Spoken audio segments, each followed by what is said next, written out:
Великая Отечественная война оставила неизгладимый след в истории советского народа. В значительной мере ее исход был обусловлен вооружением и техникой Советского Союза. Способность СССР противостоять гитлеровской Германии на фронтах Второй мировой войны была преисполнена мастерством и технологическими достижениями.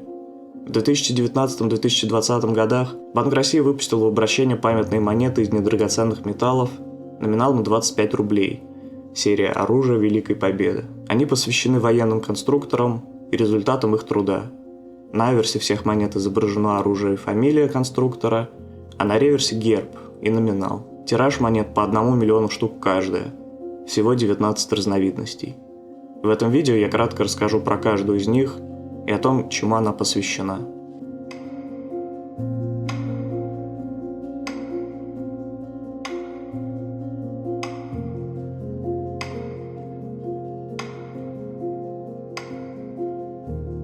Ручной пулемет Дегтярева. Считаю в масле. 4 ППШ. Машина тяжелая, но надежная, убойная. Слушай, откуда все это? Эхо войны. Пистолет-пулемет Шпагина стал одним из символов Великой Отечественной войны наряду с Т-34 и Ил-2. ППШ был разработан конструктором Шпагиным в 1940 году. В конструкции пистолета-пулемета не было дефицитных материалов, не было большого количества деталей, не использовались цельно тянутые трубы. Его производство могло осуществляться не только на военных заводах, но и на любых предприятиях, имеющих несложное прессово-штамповочное оборудование. Первоначально к пистолету-пулемету ППШ был принят барабанный магазин емкостью 71 патрон. С ним оружие было достаточно тяжелым и громоздким, а также снаряжение было очень долгим. Поэтому во время войны к пистолету-пулемету был принят наряду с барабанным значительно более простой и компактный коробчатый секторный магазин емкостью 35 патронов. Однако в массовой культуре ППШ запомнился именно благодаря своему барабанному магазину.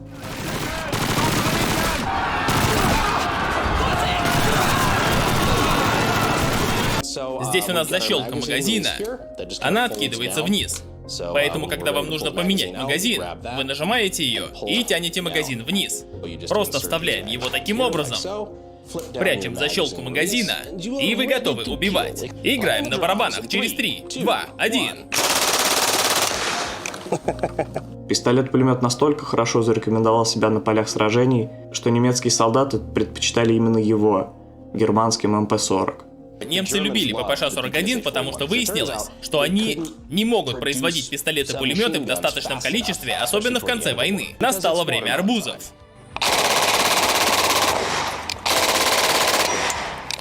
Одиночный огонь из ППШ был эффективен до 300-350 метров, а короткими очередями до 200. К концу войны этим оружием было вооружено порядка 55% бойцов Красной Армии, и оно стало неотъемлемой частью образа советского солдата военной поры.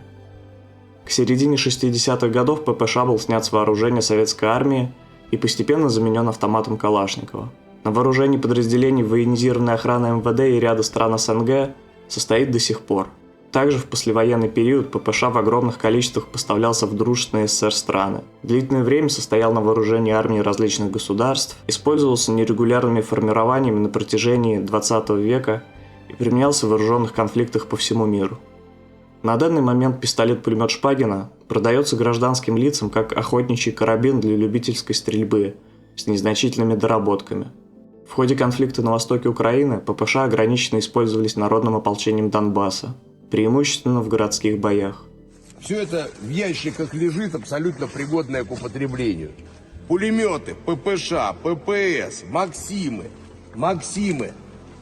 Скорострельность высочайшая, не хуже современного вооружения.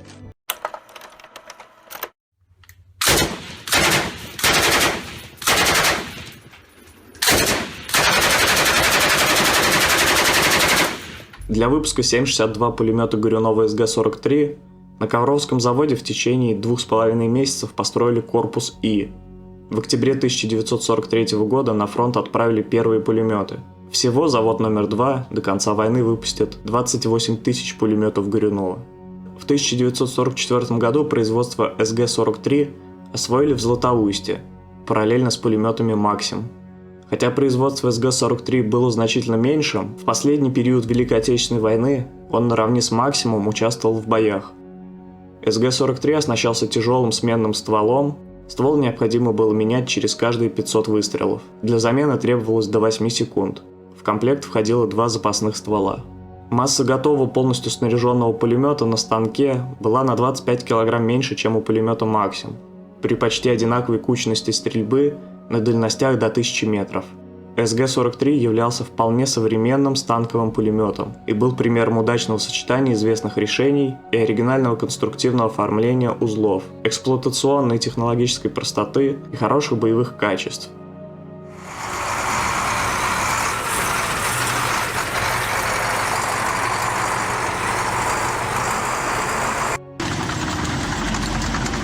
ИС-2 – один из самых ярких символов победы в Великой Отечественной войне. На фотоснимках в Берлине 1945 года эти машины словно олицетворяли решимость советского народа выстоять и разгромить врага в его же логове. Предпосылкой для появления нового советского танка послужила потребность в адекватном ответе на появление на фронте немецких тяжелых танков «Тигр». Участие в боевых действиях для танков ИС-2 началось в апреле 1944 года, когда состоялся их первый бой с «Тиграми» под Тернополем. Новые советские машины продемонстрировали высокую эффективность и живучесть. Обычно ИС-2 хватало одного комплекта из 28 снарядов на боевой день, но иногда за день боев ИС-2 расходовал до 3 боекомплектов. При такой интенсивности боев огромную роль сыграла высокая живучесть и ремонтопригодность ИСов. Порой соединение, потерявшее все свои танки, через несколько дней вновь было боеспособно. Особенно значимой стала роль тяжелых танков ИСАУ в ходе Берлинской операции 1945 года. ИС-2 был самым мощным советским танком, участвовавшим в Великой Отечественной войне, и одной из сильнейших машин своего времени. По совокупности мощности вооружений и бронезащиты ИС-2 превосходил все танки Второй мировой войны, уступая другим по разным отдельным показателям. Например, в скорострельности уступал «Тигру», по лобовой броне «Тигру-2». Для адекватного противодействия ИС-2 противнику требовалось тяжелые противотанковые средства, которые, как правило, являлись дорогостоящими, трудновосполняемыми и далеко не всегда имеющимися в наличии в конкретном месте в нужное время. То же самое в обратном порядке случилось ранее в 1943 году с массовым применением немцами тяжелых танков «Тигр», что было учтено советским командованием при разработке тактики применения тяжелых танков. Вновь мирным стало поле боя, но не забудется, не сотрется в памяти людской подвиг героев-танкистов. Подводные лодки типа «Щука» – это серия средних подводных лодок, построенных в 1930-40-х годах. Отличительными особенностями лодок были сравнительная дешевизна в постройке, повышенная маневренность и живучесть. «Щуки» активно участвовали в Великой Отечественной войне. Из 44 воевавших лодок погибло 31. Подлодки совокупно потопили 27 транспортов и танкеров противника, 20 транспортов и шхун нейтральных государств, а также повредили 4 судна противника. На боевом счету подлодок типа «Ща» 35% потопленного и поврежденного тоннажа противника. За боевые заслуги 6 подводных лодок типа «Ща» стали гвардейскими, 11 награждены орденом Красного Знамени. Один точный выстрел из 37-миллиметровой пушки Яка, и Фоккер разлетается на куски. Жарким летом 43-го советская авиация завоевала превосходство в воздухе. Як-9 – это одномоторный истребитель-бомбардировщик. Был разработан конструкторским бюро под управлением Яковлева и является самым массовым советским истребителем Великой Отечественной войны. Производился с октября 1942 по декабрь 1948 годов. Всего было построено более 16 тысяч самолетов. Впервые в боевых действиях Як-9 принял участие во время советского контрнаступления под Сталинградом во второй половине декабря 1942 года. Як-9 был очень маневренным как в вертикальной, так и в горизонтальной плоскостях, легким в управлении. С 1942 по 1945 год самолет активно применялся во всех операциях Великой Отечественной войны, а также на равных противостоял своему главному противнику, Мессершмитту Бф-109. Также применялся в Советско-японской войне в 1945 году. С 1950-го Як-9 участвовал и в Корейской войне.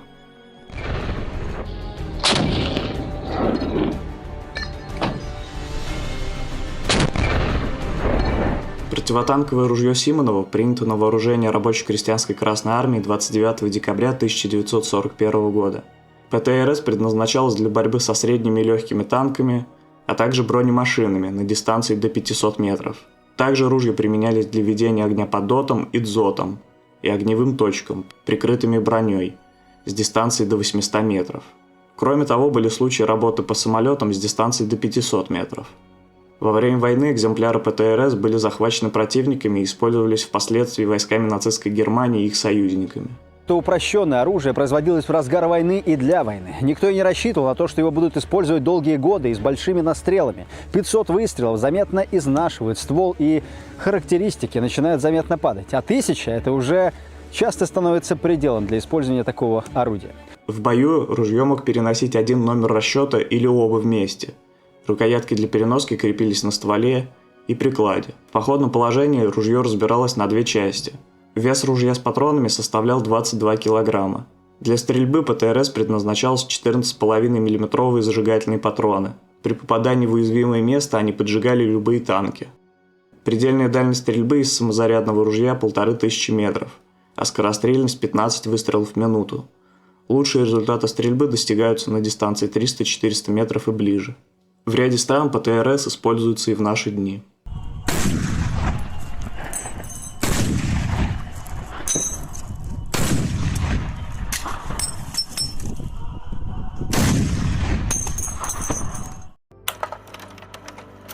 «45-миллиметровая противотанковая пушка образца 1937 года, прозванная в народе «сорокопяткой», это советское полуавтоматическое противотанковое орудие калибра 45 мм.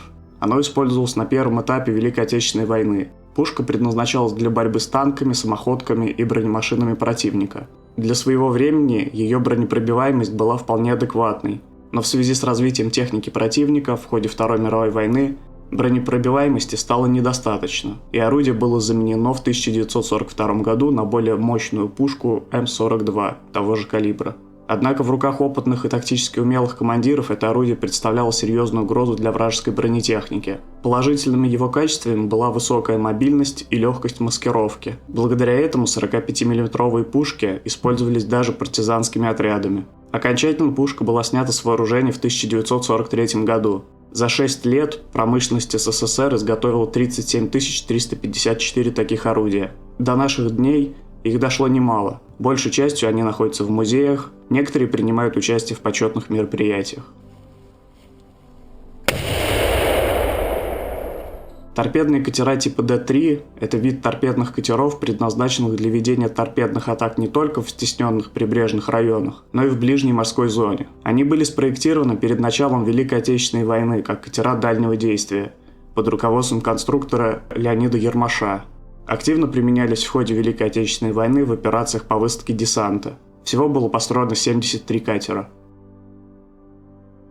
Up to 4 knives, 2 firearms of various sizes, of sophistication. Пистолет образца 1933 года «Тульский Токарев». Самозарядный пистолет, разработанный в 1930 году советским конструктором Федором Васильевичем Токаревым.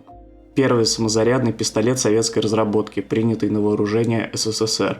Тульский Токарев – оружие весьма простое и оттого крайне недорогое, легкое в обслуживании и при этом обладающее нетипичным для пистолетов первой половины 20 века мощностью выстрела. Пистолет имеет короткий легкий спуск и обеспечивает значительную точность стрельбы. Опытный стрелок способен поразить цель на дистанции более 50 метров. Пистолет плоский и достаточно компактный, что удобно для скрытого ношения. Однако в ходе эксплуатации проявились и некоторые недостатки. Для первой половины 20 века у ТТ отвратительная эргономика. Больше всего нареканий вызывает форма рукоятки, которая не способствует удобному держанию пистолета. Не лучшим образом держится и магазин. У ранних моделей пистолета была относительно высокая вероятность самопроизвольного выстрела. На легендарном снимке Макса Альперта «Комбат» поднимающий бойцов в атаку офицер запечатлен именно с ТТ в руке. На самом деле на фотографии младший политрук Алексей Еременко. Во время боев 1942 года он поднимает солдат в атаку у села Хорошее в Ворошилоградской области. Через несколько секунд после того, как был сделан снимок, в камеру Альперта попадает осколок, а политрук Еременко геройски погибает на поле боя. В 1952 году, в связи с тем, что на вооружение приняли пистолет Макарова, производство ТТ в Советском Союзе было прекращено. С 1930 по 1952 годы было изготовлено почти 2 миллиона пистолетов Токарева. Легендарный ТТ пользовался популярностью не только у офицеров Красной Армии и сотрудников милиции. Он регулярно появляется на экране и делает это до сих пор. Его можно увидеть почти в каждом фильме о войне, от «Битвы за Москву» до «В августе 44-го». Но самое яркое появление знаменитого пистолета произошло совсем недавно, в англо-американском боевике «Кингсман. Золотое кольцо». Как и в первой части, джентльмены из супершпионской организации используют в качестве основного пистолета модернизированный ТТ. Может, его грохнуть? Ты с ума сошел? А что? В чем проблема? Нет. А? Нет, не надо. Чё? Лучше меня убей. Хочешь, убью? Чё, думаешь, не убью? Кем нужно быть, чтобы щенка убивать?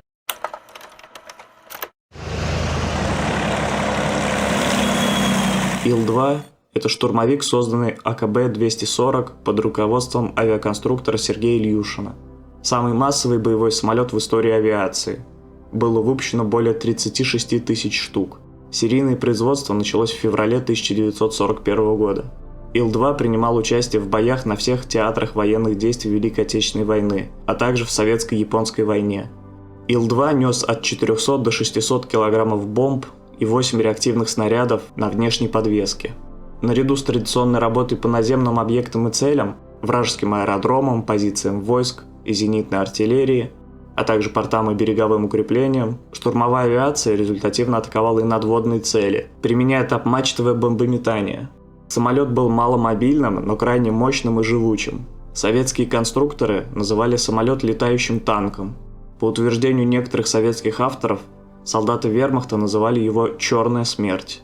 Большая часть потерь самолетов приходилась на первый период войны, однако 11 тысяч было потеряно не в боях, а впоследствии различных летных происшествий и аварий. Штурмовики часто возвращались, имея по 500 пробоин в корпусе, садились на брюхо и списывались из-за невозможности восстановления. Пилоты Ил-2 считались действительно бесстрашными людьми, ведь иногда им по несколько раз в день приходилось прорываться сквозь завесу зенитного огня с земли и атаки нацистских истребителей с воздуха. Ил-2 стали не просто символом победы, а оружием, так называемой рабочей лошадкой фронтовой авиации, день за днем своим тяжелым трудом приближая разгром противника. Самолет крайне популярен в массовой культуре. Он присутствует во многих играх и фильмах. Ряд компаний производит масштабные модели в различных масштабах. Ствольная артиллерия различных калибров и систем – огневая сила наших войск. Она была основой нашей обороны, а в наступлении – главной ударной силой по врагу. Могучий артиллерийский огонь крушил укрепления противника, насквозь прожигал хваленую крупповскую сталь. 76-мм дивизионная пушка образца 1942 года ЗИС-3, главный конструктор Грабин, головное предприятие по производству – артиллерийский завод номер 92 в городе Горьком. ЗИС-3 стала самым массовым советским артиллерийским орудием, выпускавшимся в годы Великой Отечественной войны. Захваченные пушки также использовались немецкими и финскими войсками. Кроме того, ЗИС-3 активно применялись советскими войсками в ходе войны с Японией. На момент принятия на вооружение пушка полностью отвечала всем поставленным перед орудием такого класса требованиям по мобильности, огневой мощи, неприхотливости в повседневной эксплуатации и технологичности производства. Дальность прямого выстрела составляла 820 метров. По простоте, малой массе и высоким боевым качествам был одним из лучших орудий Второй мировой войны. В послевоенное время ЗИС-3 долго состояла на вооружении советской армии, а также активно эксплуатировалась в ряд стран, в некоторых из которых она находится на вооружении в настоящее время. Знаменование 76-й годовщины разгрома советскими войсками немецко-фашистских войск под Сталинградом. Огонь! Залпом!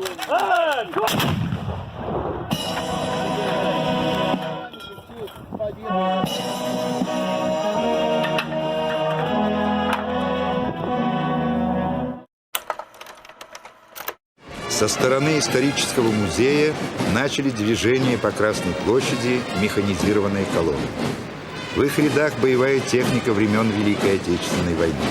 Как будто ожили молчавшие 40 лет, словно сошли с пьедесталов памятников, на рубежах исторических сражений эти танки, знаменитые 34-ки.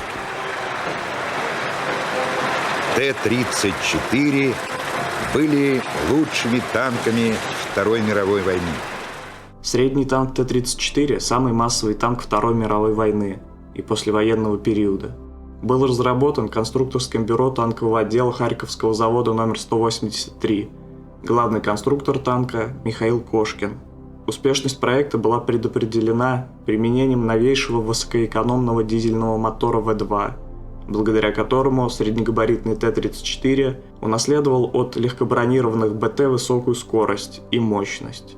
Очень важным оказался высокий модернизационный потенциал конструкции, что позволило эффективно повышать боевые качества танка, одновременно с наращиванием его промышленного производства в течение всей войны. С 1942 по 1945 годы основное крупносерийное производство Т-34 было развернуто на машиностроительных заводах Урала и Сибири и продолжалось в послевоенные годы. Танк оказал определенное влияние на исход войны и на дальнейшее развитие мирового танкостроения. Благодаря совокупности своих боевых качеств Т-34 был признан многими специалистами и военными экспертами одним из лучших танков Второй мировой войны.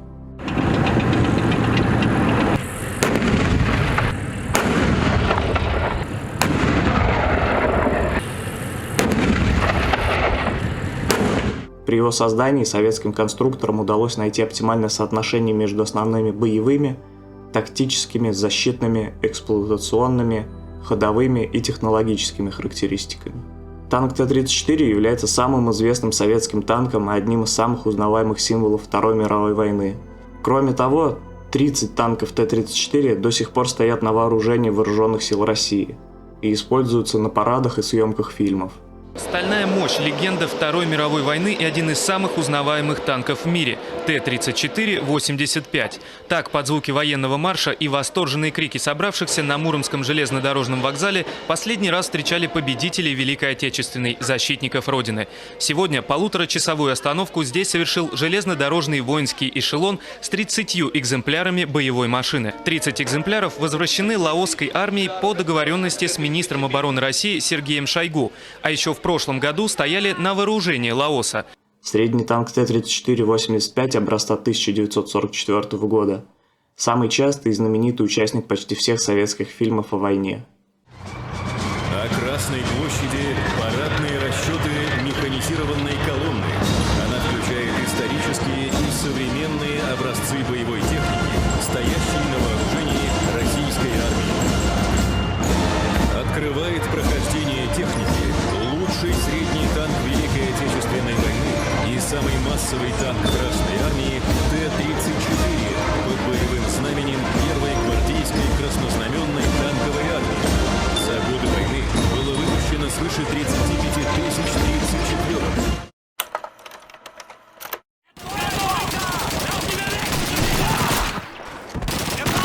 Пистолет-пулемет Судаева, ППС-43, нередко называют лучшим пистолетом-пулеметом Второй мировой войны на равных с ППШ.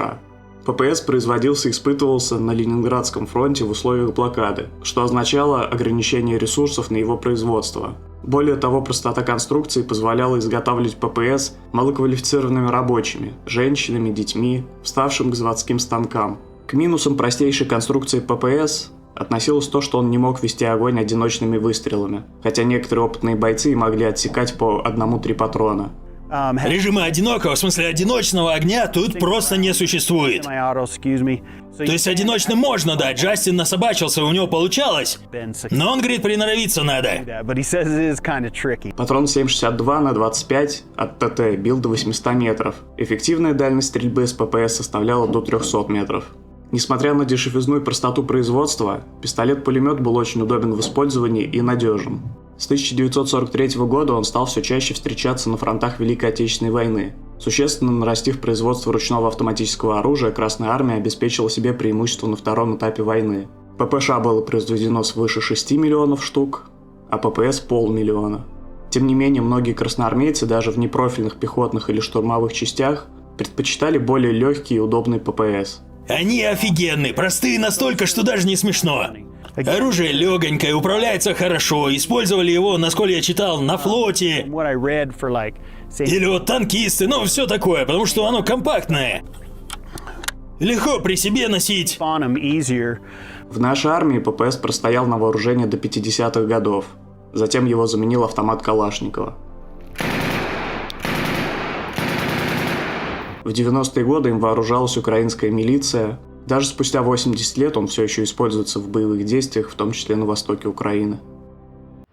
10 машин в ремонте, 16 на заданиях, 5 совсем не вернулись. Командование требует хоть лопни. Наступление, сам знаешь.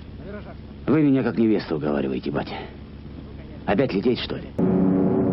Двухмоторный высокоскоростной фронтовой бомбардировщик Ту-2 по совокупности летно-технических характеристик, технологичности производства, соотношению боевых потерь на самолета-вылет может считаться лучшим бомбардировщиком СССР во Второй мировой войне. Несмотря на небольшой вклад в победу над нацистской Германией, к сожалению, трудности военного времени не позволили своевременно начать массовое производство этого самолета.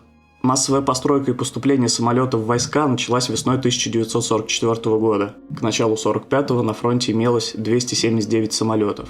После окончания боевых действий на Советско-Германском фронте они были переброшены на Дальний Восток, где с большим успехом участвовали в войне с Японией. Ту-2 оставался на службе в ВВС СССР в послевоенные годы, заменив списанные сразу после войны Ил-4 и П-2, и эксплуатировался до начала 50-х годов, вплоть до перевооружения на реактивную авиацию.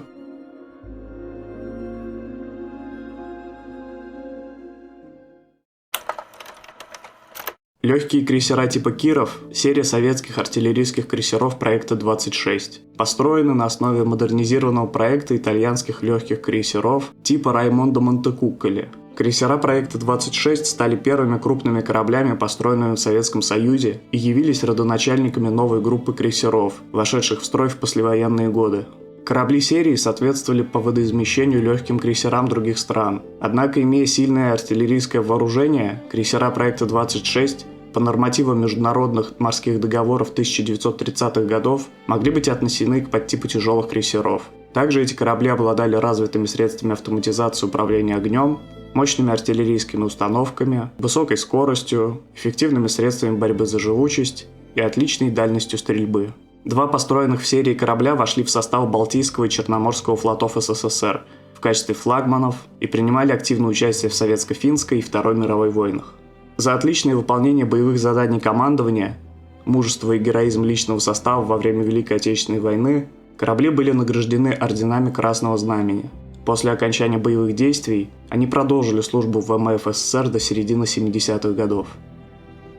Модернизацией серийного истребителя ЛАХ-3 является одномоторный, одноместный истребитель-моноплан с низко расположенным крылом Ла-5 с мотором М82ФН. Ла-5 – это одномоторный истребитель, созданный в 1942 году ОКБ-21 под руководством Лавочкина в Горьком. Производился с июля 1942 года. Самолет представлял собой одномоторный моноплан цельнодеревянной конструкции с убирающимися шасси и закрытой кабиной. Первые Ла-5 стали поступать в строевые авиачасти во второй половине 1942 года. Летчики быстро оценили новый самолет как очень хороший, а техники были довольны отсутствием системы водяного охлаждения, которая причиняла много неудобств в полевых условиях. Мотор запускается сжатым воздухом. С нормальным полетным весом 3305 килограммов самолет имеет следующие данные. На взлете без применения щитков скорость отрыва 171 км в час. Максимальная скорость у земли 530 км в час. Ла-5 принимали участие в боях с конца 1942 года по лето 1943, после чего их заменили более совершенные варианты Ла-5Ф и Ла-5ФН, и впоследствии Ла-7, хотя некоторые воевали и в 1944. Наиболее широко Ла-5 применялись во время Курской битвы. Именно здесь на Ла-5 открыл свой боевой счет знаменитый советский ас Иван Кожедуб. Во время 40-го боевого вылета 6 июля 1943 года Кожедуб сбил свой первый немецкий самолет-бомбардировщик Юнкерс Ю-87. концу Курской битвы Кожедуб одержал 9 воздушных побед и был награжден орденом Боевого Красного Знамени. Мне удалось сбить 62 самолета врага. Это мне помогли и товарищи мои боевые, и друзья, и те, которые готовили самолет на земле, и те, которые готовили и пушки, и те, которые смотрели за приборами, которые укладывали и парашют. Это силу придавало всю. И именно вот из этого всего складывался успех победы в бою. А не просто так взлетел и сразу смахнул самолет. На самолете Ла-5 также летал знаменитый советский летчик Алексей Моресьев, лишившийся ног, но несмотря на это сумевший на протезах вернуться в боевую авиацию. Всего было выпущено 9920 самолетов.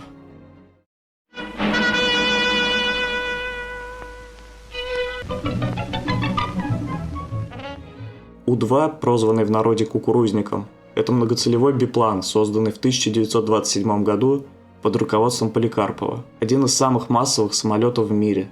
Строился серийно до 1953 года. Было построено 33 тысячи машин. Также является самым массовым бипланом в истории. У-2 имел широкий спектр применения в сельском хозяйстве, связи и других областях. Существовали штабные, санитарные, предназначенные для аэрофотосъемки, пассажирские и многие другие модификации. В 1932 году был разработан учебно-боевой вариант, который мог брать с собой 6 8-килограммовых бомб на держателях, а в задней кабине машины располагалась стрелковая точка с пулеметом ПВ-1. Бомбовая нагрузка варьировалась от 100 до 350 килограмм. Относительно тихий ночной бомбардировщик производил в том числе и психологическое воздействие на врага. Солдаты вермахта называли его «ночной фельдфебель», потому что не давал спать по ночам, и «железный Густав», так как архаичный биплан казался неуязвимым для расчетов ПВО. Летные качества У-2 в зависимости от того, для каких целей применялся самолет, варьировались. Но во всех случаях самолет оставался надежным, легким и послушным в управлении.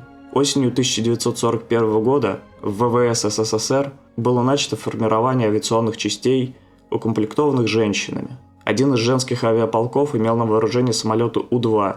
23 летчицы, воевавшие на У-2, удостоены звания Героя Советского Союза.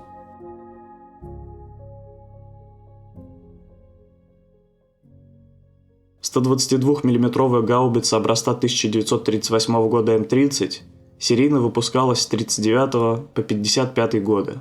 Оружие состояло или до сих пор состоит на вооружении армии многих государств.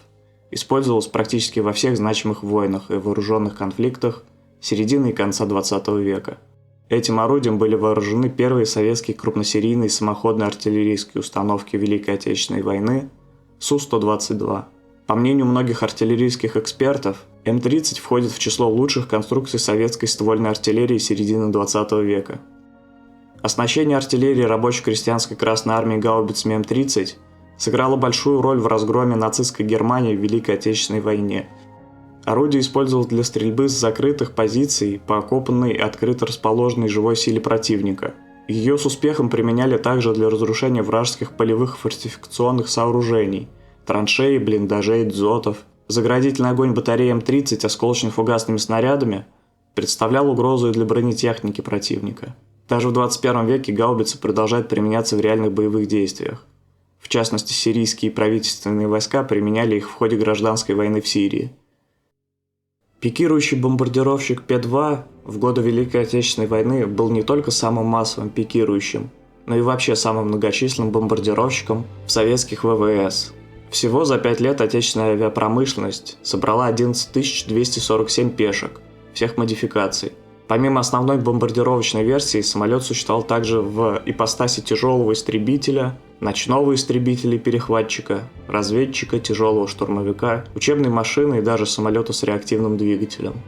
П-2 активно применялся в частях фронтовой и морской авиации с первых дней Великой Отечественной войны и до ее конца, а также в боях с Японией. На П-2 летают герои повести и снятого по ней фильма «Хроника пикирующего бомбардировщика». Летчик был Иван Иванович, штурман был Иван Степанович, стрелок-радист Иван Фомич. Техник был Иван Ильич, держит курс Иван Иванович, держит связь Иван Степанович, бой ведет Иван Фомич. В землянке спит Иван Ильич. Пьет коньяк Иван Иванович. Пьет вино Иван Степанович. Ликеры шасси